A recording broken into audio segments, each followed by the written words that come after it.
대통령실에 출입하게 된 겸공팀 기자들이 난리를 치는 가운데 충격적 보복을 했습니다. 뉴공 박형광 기자는 전날 박영식의 정치 야시장에 출연해 기자단에 1실과 2실, 3실이 나누어져 있는데 그 내부적으로 용어를 다르게 쓰인다며 1실은 우리가 알고 있는 레거시 언론, 그러니까 지상파 3사, 그리고 10대 일간지, 뭐 그런 언론들이 포함이 돼 있고 주요 경제지들, 그리고 2실은 지방지, 지역지들이 주로 있는 것이고 3실은 사실은 이제 저희끼리 표현이지만 나머지 떨거지들 뭐 이런 그렇게 돼 있다라고 말했습니다. 그러면서 사실은 이게 계속 오래된 관행이긴 한데 이번 정부에 들어서면서 그런 1실, 2실, 3심 제도가 없어지기를 좀 기대를 했는데 그 점은 조금 아쉬운 부분도 있는 거죠 라고 했습니다. 네, 이런 게 있었군요. 저 기자들 진짜 어처구니가 없습니다. 윤석열이 1번으로 제거하려고 했던 인물이 김총수입니다. 니들은 꽃게밥 명단에는 들어갔냐?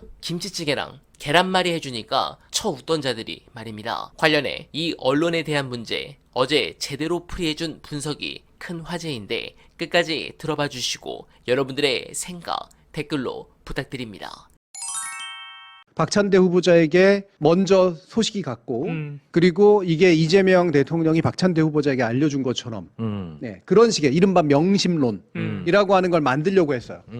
근데 이제 최근에 나온 또 기사들을 보면 정청래 후보자 같은 경우도 그 내용을 사전에 일부 알고 있었다. 그러니까 다시 말하면 사퇴 의사의 형식으로 밝힐 것 같다라는 내용을 알고 있었다라는 게 전해지면서 이게 또 약간 에이 하고 줄어든 거야. 네. 둘 다한테 알려줬던 거야? 네. 이러면서 장난질 치고 있는 게 눈에 보입니다. 네. 뭐 근데 이런- 이거 실패한 것 같습니다. 제가 볼 때 이 언론의 장난은. 저는 실패했다고만 생각하진 않아요. 그러니까 그 장난 하나에만 집중을 하면 그런데 저는 언론은 상당히 효능감을 느꼈을 거라고 아, 이번에? 상당히. 왜냐하면 어. 이재명 정부가 처음 들어서고 난 다음에 언론이 이제 뭔가 이렇게 끼어들고 자신의 세력이나 어떤 힘을 확인할 기제가 예전보다 줄어들었다는 걸 몇 차례 느꼈잖아요. 그러다 보니까 뭔가 이렇게 달라지고 있는 상황 이런 것들을 이제 절감하고 있었는데 요번에 이제 인사 문제를 가지고 뭔가 효능감을 느끼는 현상들이 나타나기 시작했어요. 그리고 전 이걸로 끝나지 않을 거라고 생각을 합니다. 다른 희생양들을 더 찾거나 이것들을 더 키우거나 확장해서 정부에 대한 약간의 길들이기 같은 것들을 더 해나갈 거예요. 이건 보수 계통이건 진보 계통이건 전 맞다고 봅니다. 본질적인 이유는 약간 다를 수 있죠. 보수적인 계열들은 이재명 대통령에 대해서 그러니까 협치해 우리말 들어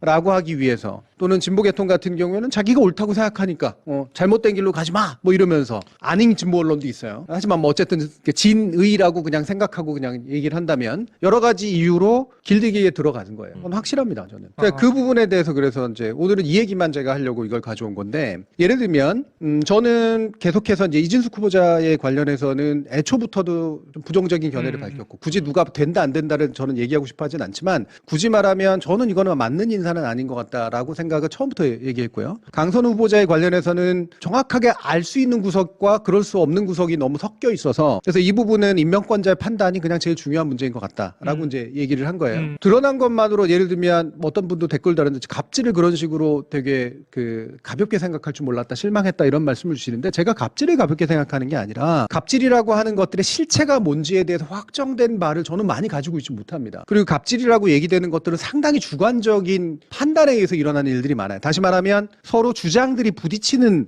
성격의 것들이라는 거죠. 이거는 객관적인 뭔가 수치로 만들어지고 확인할 수 있는 것들이 아니에요. 그러면 이런 예를 들면 장관 인선이랑 이렇게 뭔가 정말 초미의 관심사가 될 때 수많은 주장들이 부딪히게 돼 있는 상태예요. 그런데 기본적으로 검증이라는 과정이 이 주장을 실체로 확인할 수 있는 과정인가요? 주장을 키우는 과정이지. 네. 검증이라고 하는 것이. 장관 후보자들은 이 과정에서 강자일까요? 약자일까요? 약자죠. 약자입니다. 엄청 이 구조에서 약자일 수밖에 없어요. 특히나 1.4를 하는 타겟이 된 약한 골이라고 생각되는 장관 후보자는 약자입니다. 예, 이걸 가지고 또 오해해서 아니 어떻게 장관 후보자가 그렇게 중요한 공직 후보자가 약자라고 말할 수 있냐? 그게 강자지. 그리고 보좌관 시절에 의원 시절에 보좌관들이 약자지. 아니 의원과 보좌관의 관계를 치면 굳이 말하면 약자에 더 가깝죠. 보좌관이.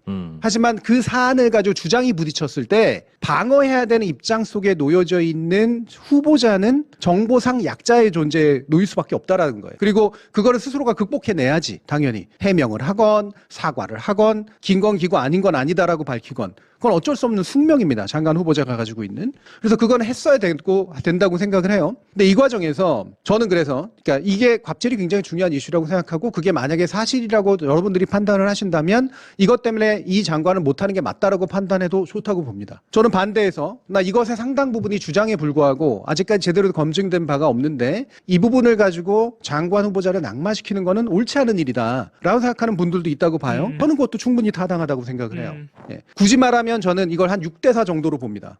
왜냐하면 이 짧은 기간에 검증이 제대로 진행된 게 아니라고 한다면 저는 장관을 하면서 이 문제를 해결할 수 있다고 생각을 해요. 뭐 사과를 제대로 하건 문제를 제대로 밝히건 간에. 왜냐하면 임명될 거냐 말 거냐의 문제가 결국은 시점상으로 중요하니까. 네. 근데 이게 어정쩡한 이유로 아직 확인되거나 명확하지 않은 이유로 낙마하는 게 당연하다라고 말하는 건 저는 아니라고 생각을 하거든요. 그게 제 기본 입장입니다. 다만 각자의 판단들은 전 존중해요. 그리고 그럴 수 있다라고 생각을 하고 그게 민주적인 정당과 민주적인 정부에서 해야 될 일이라고 생각을 합니다. 그런데 중요한 거는 왜 결국에는 자진 사퇴까지 이르게 되었을까?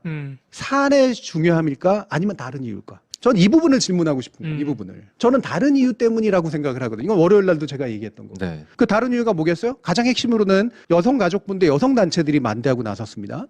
진보단체들도 많이 반대했어요. 민주노총을 비롯해서. 그렇죠? 그다음에 진보계열의 야당들도 반대를 했습니다. 게다가 가장 결정적인 뭐예요? 민주당 보좌관협의회에서 반대를 했어요. 대놓고. 자, 이게 왜 아프냐면 현 정부의, 민주정부의 관점에서 보면 같은 편이라고 생각하는 또는 적어도 우군이라고 생각하는 데들에서 한꺼번에 연대해서 반대하는 상황이 만들어진 거예요. 이거 넘어서기 어렵습니다. 본인도 그렇고 대통령, 임명권자도 넘어서기 굉장히 어려운 거예요. 이거는 언제나 반복되는 거예요. 보수 정부는 안 그래요. 하지만 민주정부는 그렇습니다. 그리고 여론조사 결과도 예. 갈수록 안 좋아졌고요. 그러니까 이게 되게 아팠을 거야. 그러면 당에서도 아팠겠지? 근데 당은 혼란했어. 왜? 네. 당대표 선거 과정이니까. 네, 공감합니다. 비단 강선우 의원 것만 그런 게 아닙니다. 관세 협상을 보며 저는 참담함을 느낍니다. 정상적인 언론이라면 트럼프를 비판하고 자국 내 반미 감정을 고조시키며 협상에 유리하도록 여론을 만들어가는 게 당연히 대한민국 기자라면 해야 될 일 아니겠습니까? 미국은 절대 평택기지 못 버립니다. 베이징을 2시간에 초토화시킬 수 있는 유일한 군사기지인데 이걸 어떻게 버립니까? 그런데